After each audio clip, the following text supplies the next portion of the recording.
This is a show about facing fear, unlocking courage, and taking action. Courage isn't necessarily a daunting thing. It's going to give you more purpose. It's going to give you more drive. It feels like making a courageous decision is going to get you closer to who you aspire to be. It's knowledge plus faith plus action equals courage.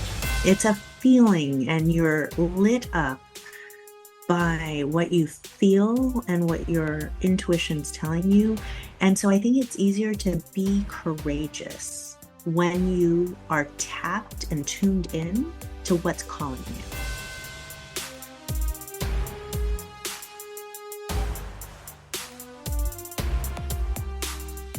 It's funny when you meet people from our business and you're like, wow, she had her adventure and she's going through her life.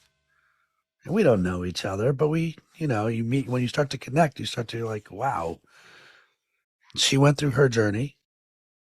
I went through my journey, and we both came to similar conclusions. And it wasn't like we collided with each other. And as a storyteller, you're kind of like, wow, every story is the same until it isn't. And like, it takes each of us, right, the heroes of our story, to be the protagonist. And as a guy in the courage world, I've always sort of relied on the statement, stop lying to yourself. Mm. And so when I read the life brief, which is an excellent read, there it is, promotional, shameless promo in the first minute. I just could not stop head nodding from the minute I read it. And this is like, it's on the brinks of sounding like a narcissist. It was how I felt going through my journey and my process and going, yes, this is how I felt. And maybe that's how, like when you share logic with somebody else, you're like, yes. And also, yes, I'm not crazy. Like, yes, feels less alone. Yeah. And so that's how I felt going, like learning about you. We're detectives, right? Just like discovering your world. And I guess I should even just Bonnie Wan, your partner, head of brand strategy at, like, I would say, podium creative agency in the world. I'll say that. It could be. It's a good place. It's done good things. Based in NorCal. You're in San Francisco, correct? Mm-hmm. Correct. And like, maybe we should start where, I don't want to look, people read the book. I don't want to like do the thing where we just go over the book, but I do think it's important that we understand origin story. So maybe give the act 1, act 2, act 3. Act 1's like everything before life brief. Like, how did you get up to, oh, this is something I need to just do? Let's start there. I think life happened before the life brief. And I had a really strong instinct at probably early in my career as a brand strategist in advertising that, wow, the stuff we do for companies could really help people. So that was a big light bulb early on. Less than 10 years, 6 years into my career, I already thought, wait a second. All these things these tools, the method we use to get underneath the skin of a company and help them get that brazen clarity about who they are, what makes them distinct, what makes them special, and why people are fervent fans of their, not their products and services, but the way they show up in the world, that this could really help people understand themselves and have this clarity in which they can be more courageous, be bold, whatever that means to them, and that they could live from that place of not just authenticity, but amazeballs. Like, this is what makes me amazing, special. Like, I should know this so I could do more of that in service of people around me. And so I had the idea really early on, but I had not lived life. Mm. So those two things didn't match up, because what I learned, and it's easy to reflect on in hindsight, is that idea was real. It was true, but I couldn't birth that idea. I couldn't hold that idea. I couldn't share that idea until I understood all the challenges that came with a long-term career, a long-term relationship, what it means to become another piece of yourself and your destiny by becoming a parent, about trying to navigate the curveballs that come your way in all those relationships. And then how do you retain your connection to yourself through all those waves that you're surfing, right? And so I had the idea early on, but it wasn't time for the idea. And my life had to catch up. All right, so two immediate viscerals on my side. One, you're way ahead of me, like not remotely close. Like I just wanted to write funny stuff for a living. Like, how do I get to do that? And for a long time, I was in the mindset I'd rather entertain 2.2 million people than have 2.2 kids. Full stop. Like, so the early days of surviving New York agency, and let's also acknowledge that although I hope we have a wide audience, I know there's advertising people listening. Mm-hmm. This brings me to the second bit, and I don't think we're going to talk too much about advertising today, but if we go there, we go there. I was in the actual office where Dos Equis' most interesting man of the world was the manifest moment happened. And I think a lot of people like to take credit for that. I will tell you, it was Carl Lieberman and Brandon Henderson. That was the team that came up with this. And why would I bring this up right now? Because the conversation on who the most interesting man in the world should be, you can imagine what a beer company would want for a spokesperson. But the reality of it was you needed somebody who had experienced life and had seen enough stuff. It couldn't be, you know, no body fat person, right? Like it had to be someone that had real things happen to them. I thought it was a courageous move in any, in any campaign, but it's back to this. It's back to when I think about my journey, because I'm clearly slow cooked. Like I was late 30s when I started to really reflect on, hey, wait a minute. There's something here on like how do I help people be more of who they are? And you called it in the book inside out thinking or inside Mm-hmm. out being.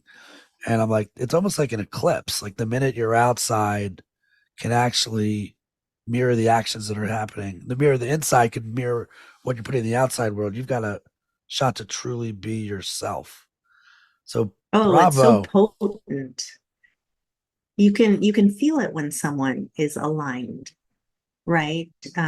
They're living in there's kind of that magic quotient that you can't describe, but you can feel when you experience them that there's I think we can use words like depth, or they're lit up.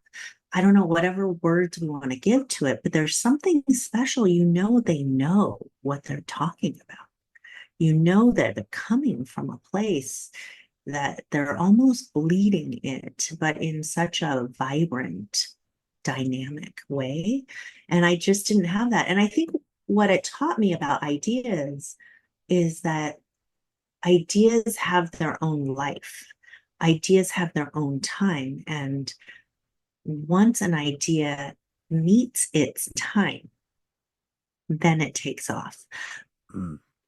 But it also taught me the power of an idea, this idea that you can write a creative brief for your life. That's the elevator, pitch for the idea, I guess. It's the essence of the idea. Better than that. It's not really a pitch, it's the essence of it. But that essence immediately got people curious. So even early on, before I had lived and met its time, people were engaged and curious about it because it was an idea that sparked a need. It tapped, it struck a nerve. And it continued to do that for, really 20, 24 years before the book was born. And the book is the idea meeting its expression.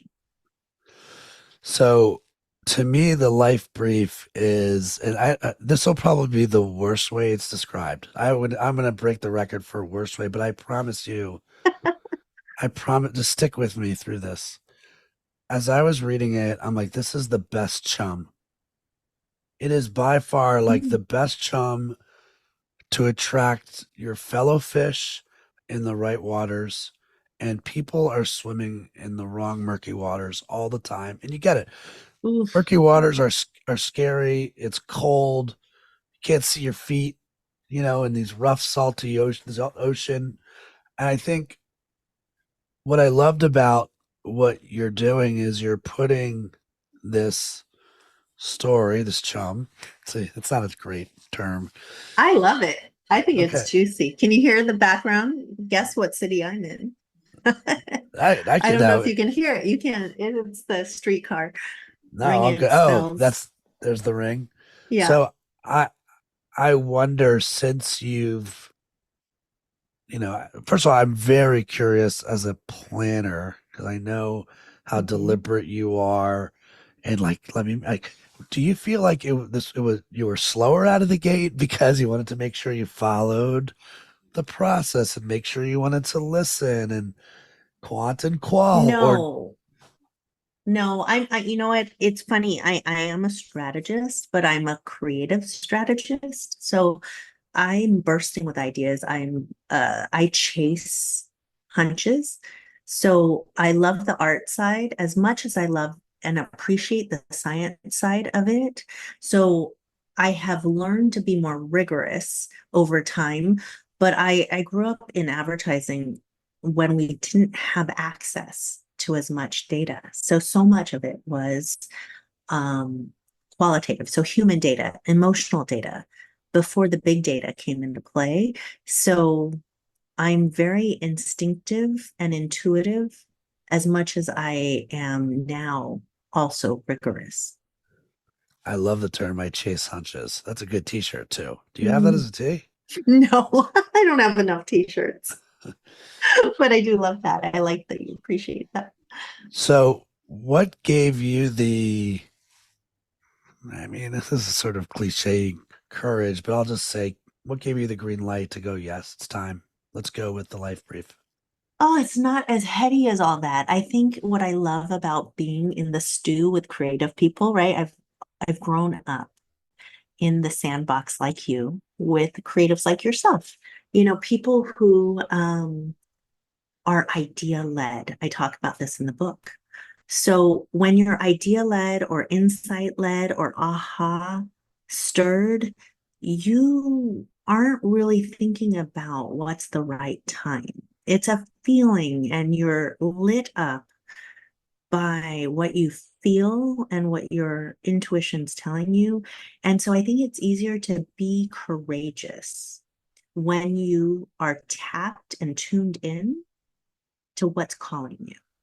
Hmm. And that's a thing that we've practiced all our lives because we got paid to practice it. I think that's what's so fortunate and exciting about doing the work that we do. It's not really about the product at the end, which is the advertising.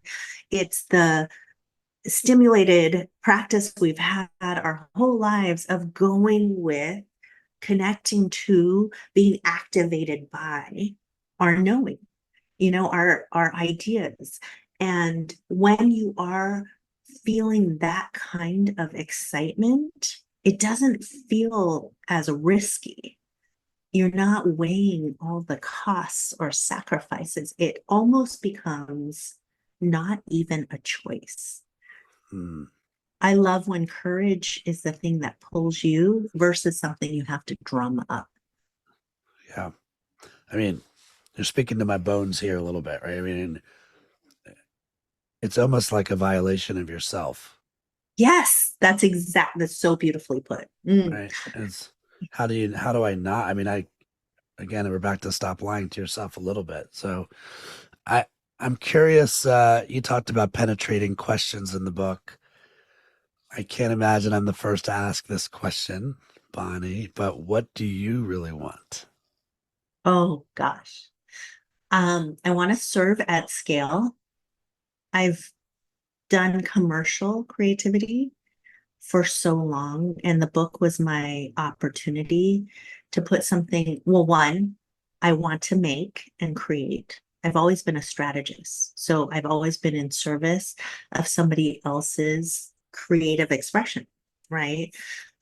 Creative briefs are written by strategists to help ignite ideas and eventually expression of those ideas, right? By creative people. So it's kind of a little cut and dry. I'm an agency. And so I want to be the creator. I am a creator now. So I love that I've been able to blur those lines and cross it. And I empathize and have more respect and admiration for people who make and create than ever before. And I want to do it in service of unlocking other people, and to do it in a way that doesn't necessitate me being in front of them Yeah, right here. I love that, but I want to do it at scale. And that was the big challenge of writing the book, is how can I articulate and express the practice that I've done intuitively. Like I don't even think about it. It's so natural now to me because I've done it for so many years. How do I translate that in a way that can be self-unlocking for the reader? That was an amazing challenge. And I don't think I'm finished with the book. I feel like there's more ways. What I love about our business is that we're harnessing innovation and technology in surprising ways to do things that are important, necessary, called for, but in unexpected ways. So I feel like the book is the first expression of how to create a self unlocking experience and help people get to clarity, creativity, and yes, courage. But now I'm excited about what else can I create to complement the book. of course. All the fun vessels, right? I'm not going to let you pass go yet on this conversation. Great. So, in the spirit of the unlock, one of the one of many getting my head nodding moments was this idea that just because you're thinking about something doesn't mean it's strong enough. There's not enough wind behind it to make Mhm, you do it, and you got to get it out. And like mhm. I thought the need to sit down with a pen, not at a computer, a real live pen. Google it, people, if you don't know what I'm talking about, with real live paper, right? And like you have to write it out. It, Yeah. talk me through, you know, yes, what you've discovered, what this does for people. I'm sure now there's science behind this, but like, can you walk me through or talk us through like why this works? Because it does. Mhm. Well, we're so used to living neck up these days. You know, we're on Zoom, we can communicate and we can share, and it becomes all so heady and intellectual. At least in our white collar world, that we've lost touch with how our biology works, how our physiological, the physiological nature of our existence. And there's something about writing pen to paper. Um, I have a poet friend that I studied with, and he says, writing rearranges the furniture of our minds. And I love that. I love you're a poet too, because you're a writer, but I love how writers frame things, and it does. There's something that happens when we write without plan. We're not pre-thinking what we're going to write. We're writing and letting the pen lead. And when that happens, just the imprinting of our hand through pen to paper, it starts to do something to our cognitive, it starts to rearrange the furniture of our minds, just like that. But I will say, if the only way you write is through a screen, that's better than not writing at all. Because fundamentally, the idea is to get your thoughts, feelings, ideas, insights out, separate it from you so that you can distance yourself emotionally, at least in a healthy distance, so that then you can meet it with curiosity and ask more questions of it. And that's how we become in relationship with ourselves. The other thing it does is it parks all of our dramas, distractions, flirtations, and commitments into a space that creates space for more ideas, thoughts, feelings. And once parked, it becomes our clay. And you get to see what is the drama, what is the inflammation, what is the flirtation versus what's sacred, non-negotiable, and committed. And now you get to parse and separate and sort them. And that's when you can zero in on the good stuff, the committed stuff, the non-negotiable, the fuck yes stuff. And that becomes the clay to take you further in your life. But we have to remove, and we have to be able to see where we're getting distracted, where we're getting inflamed, where we're caught up. But it's not important. And once you see it, you can't unsee it. And then you start to notice it when it comes up and go, okay, there I am again in that theater of the looping story. Redirect my attention to the shit that matters. Incredibly terrifying exercise, though. I mean, What are obviously, you, tell me what you're terrified by. You said I could ask you questions. of So course. Yeah, no, I mean, why is it terrifying? no, well, I'll go personal and I'll go macro. And, Okay. you know, I had already kind of, you're the detective too, right? So I've already kind of gave a clue. I left my little E.T. Reese's Pieces out that I wanted to entertain 2.2 million people versus have 2.2 kids. I do have 2.2 kids now, by the way. I have like a very small dog. That's the point too. But if I run the exercise of the life brief, and I should say, I mean, obviously I'm writing weekly, but often when I'm writing, not only am I writing on a laptop, I'm writing with story in mind, right? Being disciplined in certain places and making sure I put a bow on the stories in the right places because you're taking people on a journey. It's a very intentional style. So when then you tell me, great, Ryan, now go be messy, right? Now go be messy. You're not writing for anyone but yourself. The detective part is, hey, I moved to California to write screenplays or explore larger story like forms of content. This is not belittling advertising. It's not even to vilify or knock like anything else that I've been doing in the Courage platform. It's got I love my platform, but in my bones, I go back to, hey, I moved here to tell stories at a larger scale. Not that I can't do it through Courage, but that's what came up for me. And it's like like you said, once you see it, you can't unsee it. And then you're like, okay, now what? It's like, oh shit. Thanks, Bonnie. Now I gotta figure out. Oh, it's so juicy and exciting. I can feel it. And I think, more questions come up which help you find clarity, right? So that you're reminded that that was your origin, the origin of your move, your relocation. And you get to ask, is that still alive in me? Yeah. Does that still burn? Because sometimes those things, it was of the time. And no, I'm so enlivened by what I do now. And it's not a binary choice. I think that's what's so interesting, right? Just because you still have fire in your belly for what drew you to California in the first place doesn't negate the fact that courage also gives you, we can have multiple truths. We have multiple things that give us goosebumps.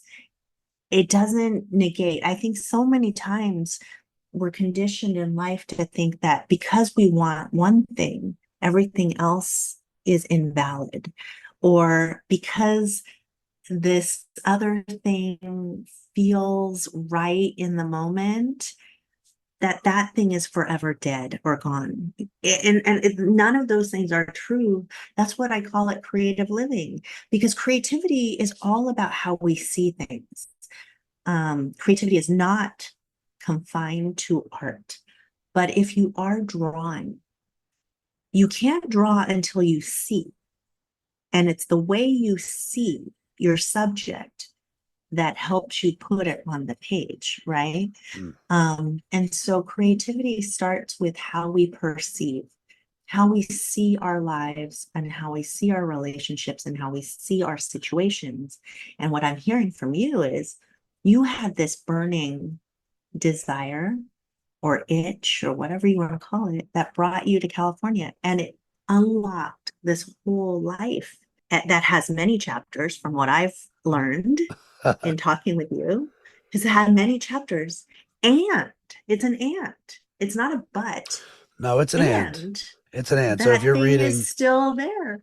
no, I think if you're reading Poor Me, there's no Poor Me. It's the, yeah. No. I go back to you're way ahead of me, and I mean that, like, because my reflection point, late 30s, landing on why this word for me, it was like, oh wow, that was pretty courageous of me to move to New York City. I didn't get my first choice. I got into Messner, and Ron Berger, who turned into a mentor of mine, looked at my portfolio and said, we need a writer on our business development team.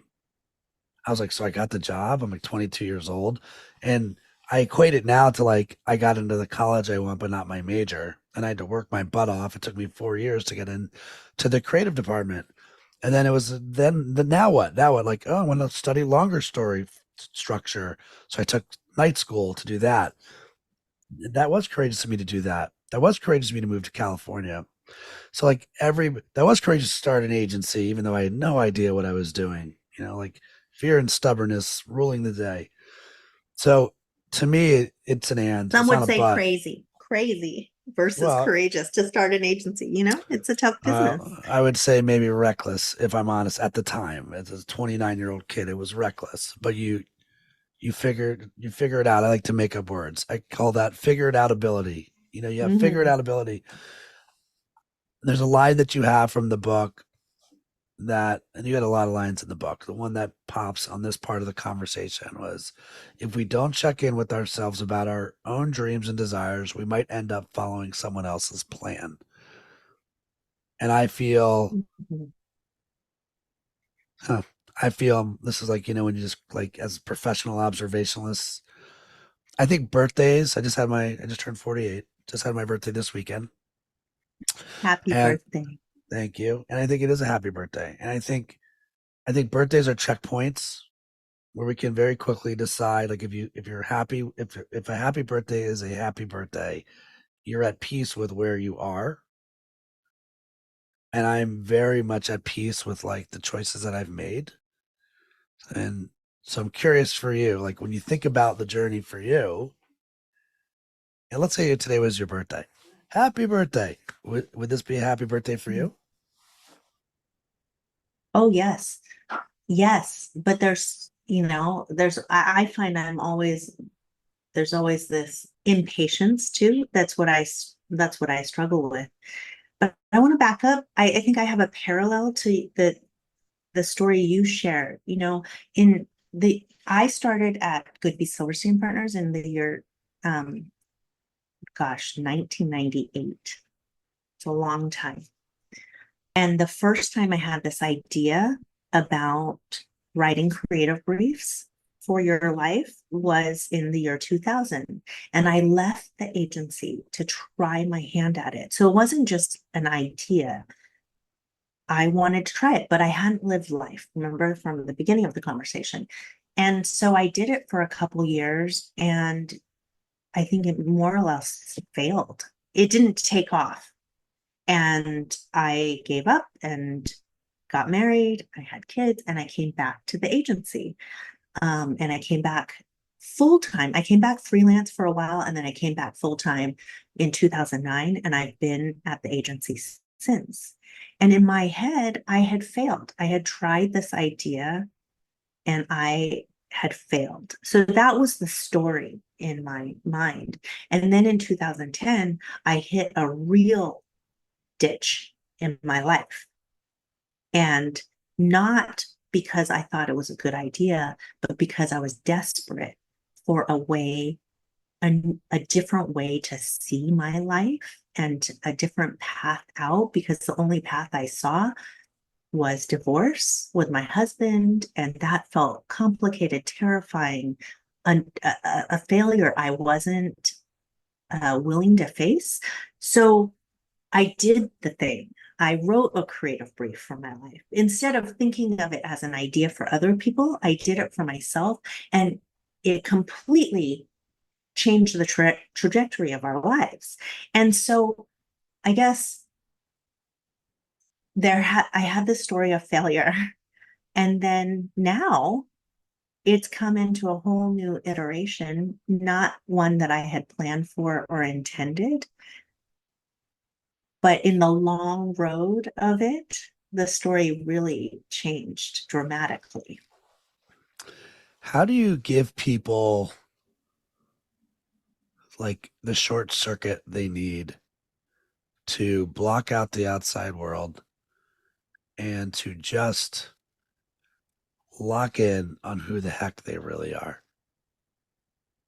Well, it's deceiving because we have an image of who the heck I am, like what that kind of clarity looks like. It's just like the word purpose. I really try hard not to use the word purpose. Sometimes it's irreplaceable. There's no better word for it. But the illusion is that there's a single purpose for your life, and it's the golden goblet that we all have to get. The same thing with figuring out who we are. The thing is that we're shape shifting all the time. We're always growing and evolving. And I like to talk about having purpose, but not a purpose, living purposefully, living with intent and imagination, but not having a singular purpose necessarily. Some people do, it's very clear, and they ooze it everywhere they go. But I think what's more important is that we're living and acting from a place of purpose, which means you're always connected to why are we in this conversation? Why are we in this moment with this person? Why are we choosing this set of circumstances or this situation? I think that's a better way to define purpose and clarity. It's not a single answer. It's I'm an laugh answer that's rooted every time. I'm laughing because I'm thinking of a different P, not purpose, but like poltergeist. Like it's kind of a poltergeist. Like there's this thing that's living so deep buried inside your bones Yes. that you've got to like start levitating and get this thing out of you. Yes. But somewhere deep, Oh, I love this. summoning something scary suppressed deep in your soul is this who you really are? It's an And exorcist. it's an exorcist, right? It's an exercise. Exorcism.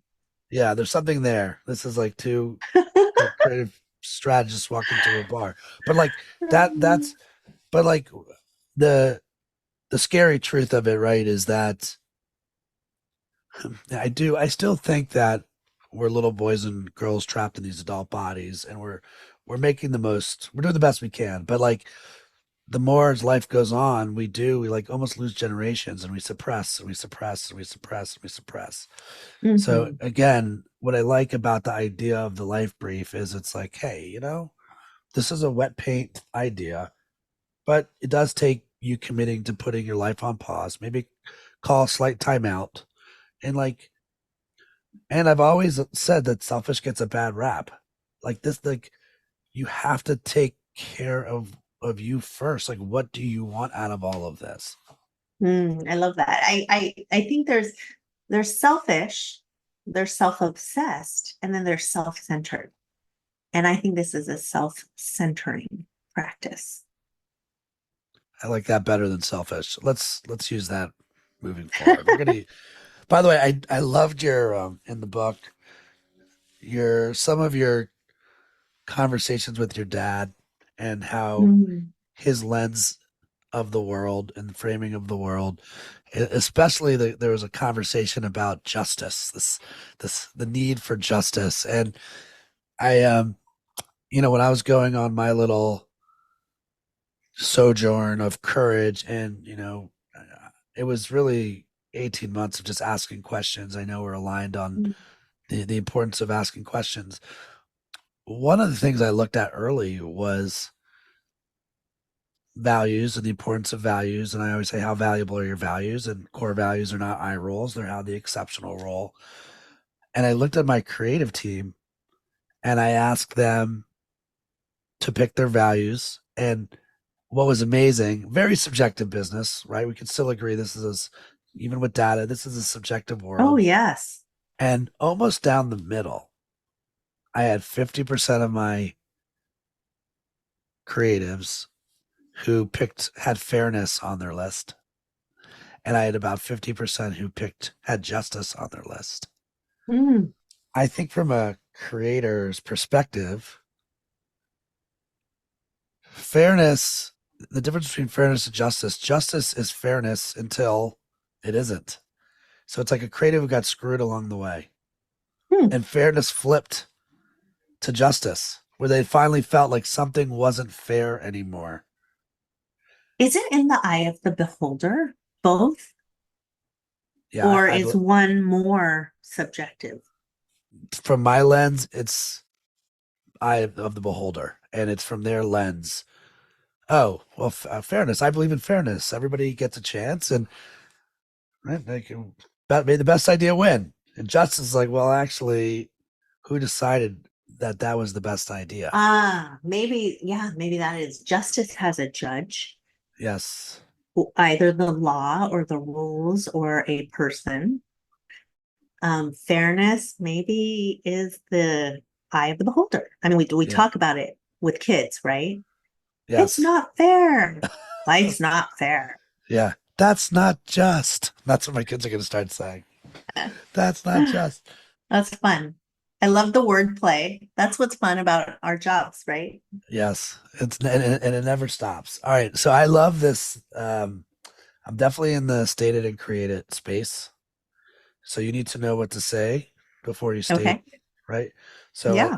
as you think about you at scale and the life brief at scale, what Mhm. can you share about what that means? Like when you think about, okay, if I could, in the spirit of serving, Mhm. how do you help more people live the life they should?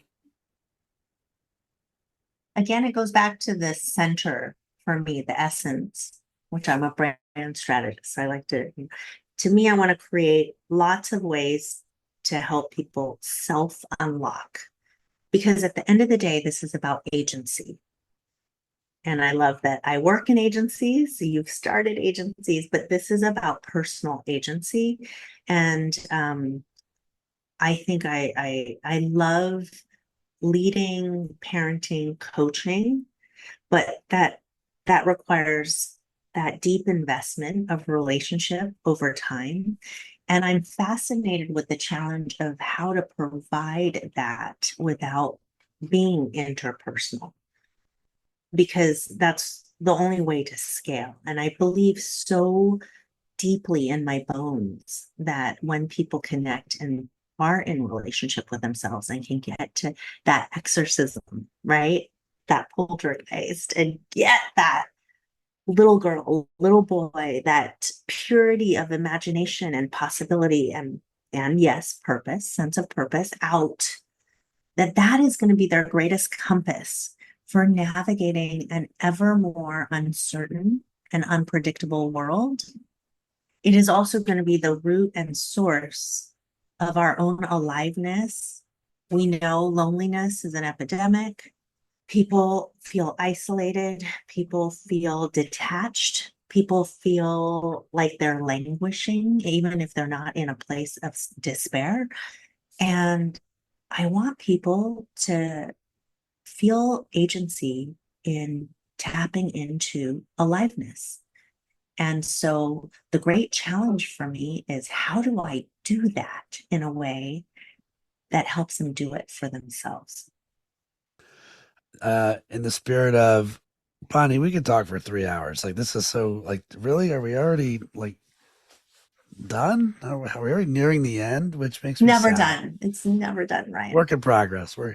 But you had this other question in the book that I felt was like a great place to sort of wrap up for now. And you know, I think you used it in the context of open leadership, meaning stay open ended. And it was, are there any thoughts that have been left off the table? And I think I so deeply respect your journey and your words, and like it brought me joy to see, like, this is not about you. It's like, you'll tell stories about you if that's going to help unlock other people. So I just want to make sure that I give you the opportunity to, like, what did I miss? What does the world need to know about the life brief that just sort of like it lights you up to help them do blank? I think it goes back to what we were talking about earlier, that you have more than two choices available at any given time. And people do ask, is this practice a privileged practice? Do you have to, it feels like self-actualization. You really have to be in this place. And I don't think so.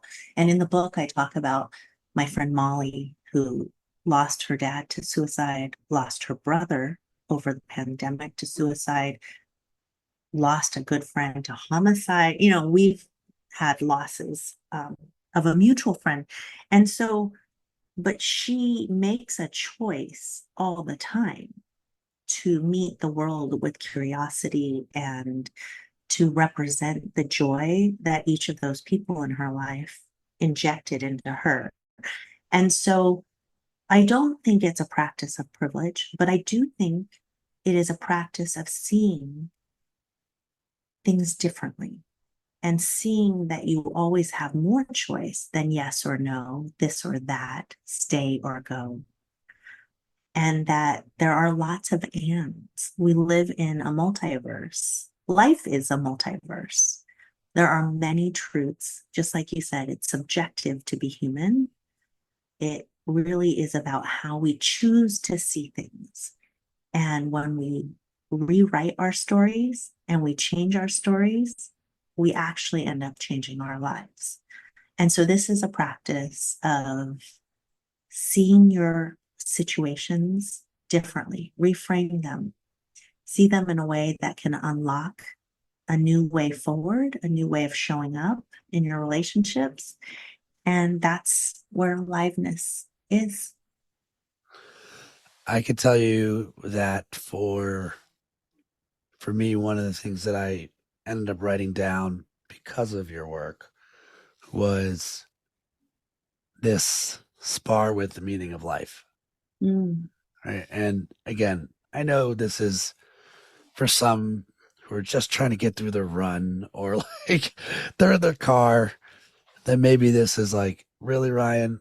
But where I took it was, the meaning of life becomes an easier question to marinate in when you have more clarity on the meaning of you.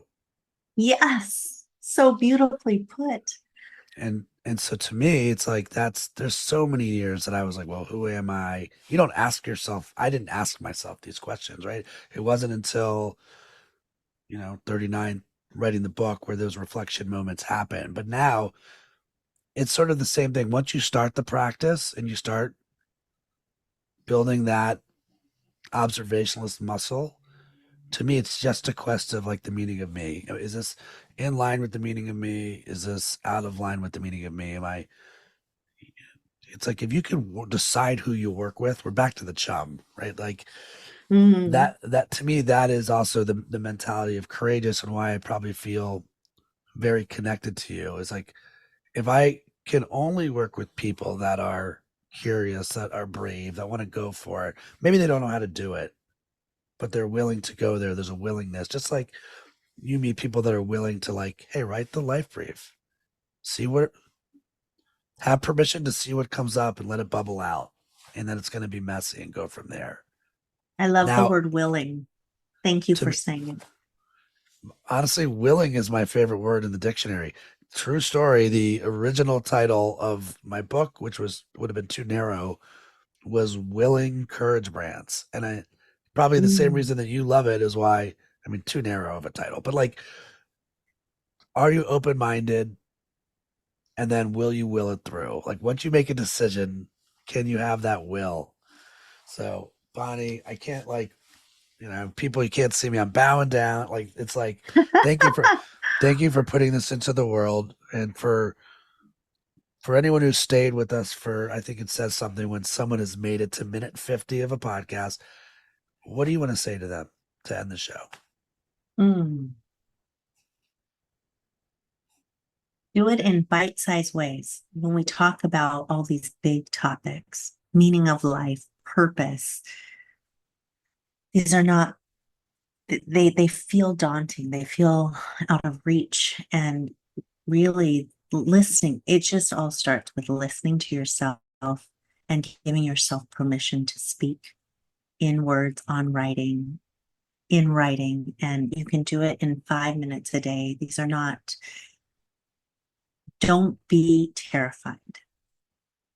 Lean into the agitation and see what unfolds. Thank you so much. Appreciate you being here. Thanks for tuning in to this episode of the Courageous Podcast. If you enjoy the show, don't forget to rate and review us on Apple Podcasts so more people can find us. See you again next week.